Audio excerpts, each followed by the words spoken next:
आज की कहानी का शीर्षक है सत्येंद्र नाथ बोस। सत्येंद्र नाथ बोस का जन्म 1 जनवरी 1894 को कोलकाता तत्कालीन कलकत्ता में हुआ। उनके पिता सुरेंद्र नाथ बोस रेलवे विभाग में कार्यरत थे। वे विज्ञान और गणित में रुचि रखते थे और चाहते थे कि उनका बेटा भी पढ़ाई में आगे बढ़े। उनकी माता अमोदिनी देवी धार्मिक और संस्कारी महिला थीं। उन्होंने अपने बच्चों में अनुशासन, ईमानदारी और मेहनत की भावना विकसित की। सत्येंद्र नाथ अपने माता पिता की 7 संतानों में सबसे बड़े थे। परिवार आर्थिक रूप से बहुत समृद्ध नहीं था, लेकिन शिक्षा को सबसे अधिक महत्व दिया जाता था। बचपन से ही सत्येंद्र नाथ बोस सामान्य बच्चों से अलग थे। जहां दूसरे बच्चे खेल कूद में व्यस्त रहते थे, वहीं बोस घंटों तक गणित के सवाल हल करते रहते। उन्हें किसी भी समस्या का कारण जानने की आदत थी। यदि कोई कह देता कि ऐसा ही होता है, तो वे तुरंत पूछते, लेकिन ऐसा क्यों होता है? यही जिज्ञासा आगे चलकर उन्हें महान वैज्ञानिक बनाने वाली थी। सुरेंद्रनाथ बोस अपने बेटे की प्रतिभा पहचान चुके थे। वे अक्सर घर की दीवारों पर कठिन गणित के प्रश्न लिख देते। सत्येंद्रनाथ उन्हें हल करते और अगले दिन पिता नए प्रश्न लिख देते।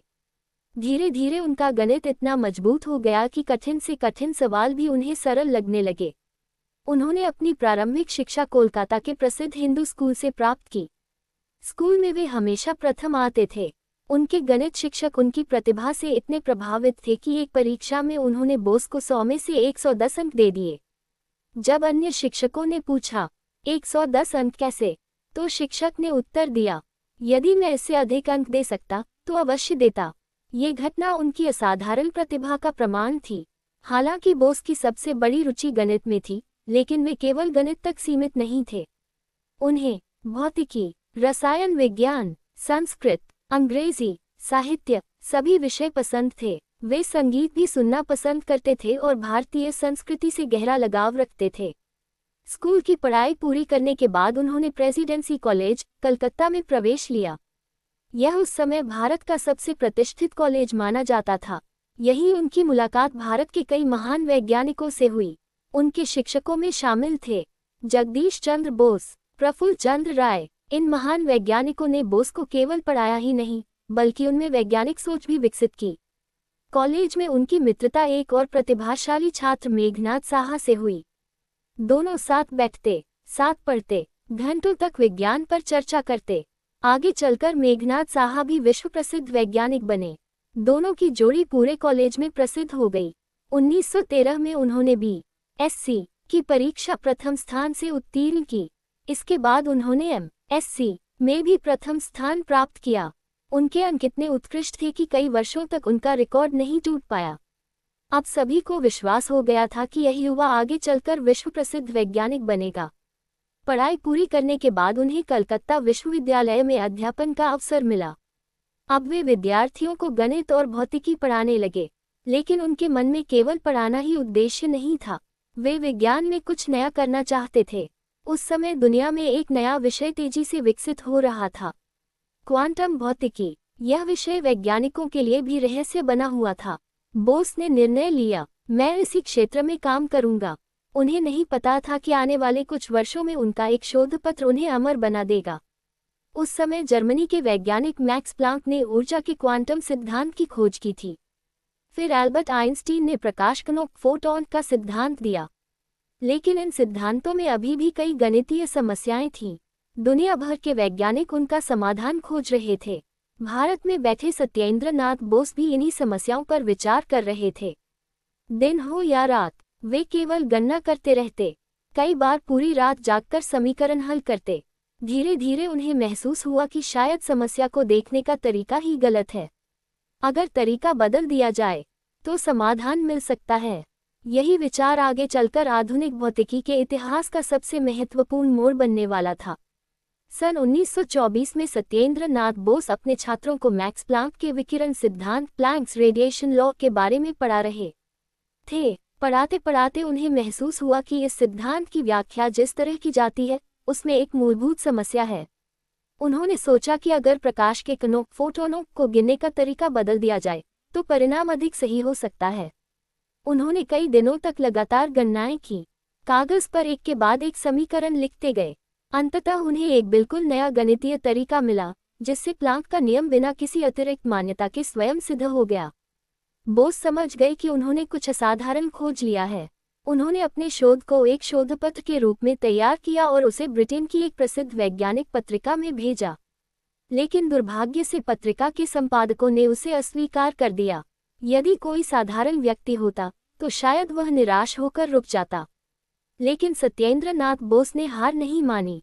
उन्होंने सोचा कि यदि कोई इस काम का सही मूल्य समझ सकता है तो वह केवल एक व्यक्ति है, एल्बर्ट आइंस्टीन। बोस ने अपना शोधपत्र सीधे एल्बर्ट आइंस्टीन को भेज दिया। साथ में उन्होंने विनम्रतापूर्वक लिखा कि यदि आपको मेरा कार्य महत्वपूर्ण लगे तो कृपया इसे प्रकाशित कराने में सहायता करें। यह एक साहसी कदम था। उस समय आइंस्टीन दुनिया के सबसे प्रसिद्ध वैज्ञानिक थे और भारत का एक युवा अध्यापक सीधे उन्हें अपना शोध भेज रहा था। कुछ समय बाद आइंस्टीन ने शोधपत्र पढ़ा। जैसे जैसे वे आगे बढ़ते गए, उन्हें महसूस हुआ कि यह कार्य वास्तव में नया और महत्वपूर्ण है। उन्होंने न केवल बोस के शोधपत्र की प्रशंसा की, बल्कि स्वयं उसका जर्मन भाषा में अनुवाद किया और जर्मनी की प्रतिष्ठित वैज्ञानिक पत्रिका में प्रकाशित कराया। यही वह क्षण था जिसने सत्येंद्र नाथ बोस को विश्व मंच पर पहुंचा दिया। बोस की खोज केवल एक गणितीय समाधान नहीं थी। उन्होंने ये दिखाया कि कुछ प्रकार के कण एक दूसरे से अलग पहचान नहीं रखते और उन्हें गिनने का तरीका पारंपरिक कणों से अलग होना चाहिए।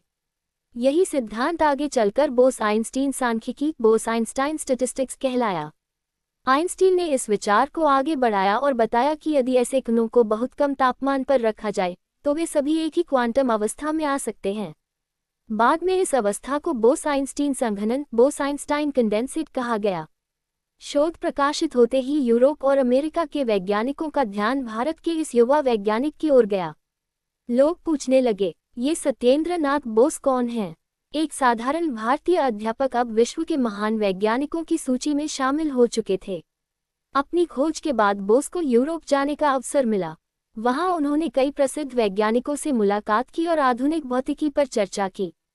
उन्होंने विभिन्न प्रयोगशालाओं का दौरा किया और नए शोध कार्यों को नज़दीक से देखा। ये यात्रा उनके वैज्ञानिक जीवन के लिए अत्यंत महत्वपूर्ण साबित हुई। यूरोप में उज्ज्वल भविष्य होने के बावजूद सत्येंद्र नाथ बोस ने भारत लौटने का निर्णय लिया। वे चाहते थे कि भारत में भी विश्वस्तरीय विज्ञान का विकास हो। उन्होंने भारतीय छात्रों को आधुनिक भौतिकी पढ़ाने और शोध के लिए प्रेरित करने का संकल्प लिया। उनका मानना था कि प्रतिभा किसी एक देश की नहीं होती, अवसर मिलने पर भारतीय वैज्ञानिक भी दुनिया में अग्रणी बन सकते हैं। धीरे धीरे वैज्ञानिक समुदाय ने उन कणों को, जो बोस आइंस्टीन सांख्यिकी का पालन करते हैं, बोसॉन नाम देना शुरू किया। ये किसी भी वैज्ञानिक के लिए सबसे बड़ा सम्मान था। अब उनका नाम हमेशा के लिए विज्ञान के इतिहास में अमर हो चुका था। सन 1921 में सत्येंद्र नाथ बोस ने ढाका विश्वविद्यालय, जो आज बांग्लादेश में है, में भौतिकी विभाग में रीडर के रूप में कार्यभार संभाला। उस समय विश्वविद्यालय नया था और वहां आधुनिक वैज्ञानिक उपकरणों की कमी थी। लेकिन बोस ने संसाधनों की कमी को कभी अपनी कमजोरी नहीं बनने दिया।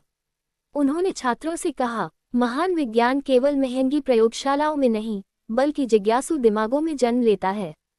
उन्होंने छात्रों को केवल किताबें याद करने के बजाय हर सिद्धांत के पीछे छिपे तर्क को समझने के लिए प्रेरित किया।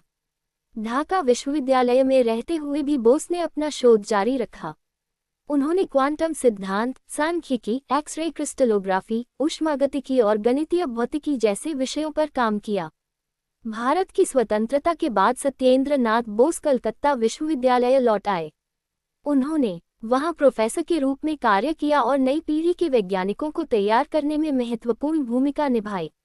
उनका विश्वास था कि भारत को केवल विदेशी वैज्ञानिकों पर निर्भर नहीं रहना चाहिए। उन्होंने भारतीय युवाओं से कहा, अपने देश में रहकर भी विश्वस्तरीय विज्ञान किया जा सकता है। उनके अद्भुत योगदान के लिए भारत सरकार ने उन्हें 1954 में पद्म विभूषण से सम्मानित किया। ये भारत का दूसरा सर्वोच्च नागरिक सम्मान है। इसके अलावा उन्हें अनेक विश्वविद्यालयों ने मानद उपाधियां प्रदान की। वे राज्यसभा के मनोनीत सदस्य भी रहे और राष्ट्रीय विज्ञान संस्थानों से जुड़े महत्वपूर्ण पदों पर कार्य किया। सन 1958 में सत्येंद्र नाथ बोस को रॉयल सोसाइटी लंदन का फेलो चुना गया। ये दुनिया के सबसे प्रतिष्ठित वैज्ञानिक सम्मानों में से एक माना जाता है। इस सम्मान ने एक बार फिर साबित कर दिया कि उनका योगदान विश्व स्तर का था। 4 फरवरी 1974 को कोलकाता में सत्येंद्र नाथ बोस का निधन हो गया। वे 80 वर्ष के थे। उनके निधन से भारत ने अपना एक महान वैज्ञानिक खो दिया, लेकिन उनकी खोजें और उनके विचार आज भी जीवित हैं।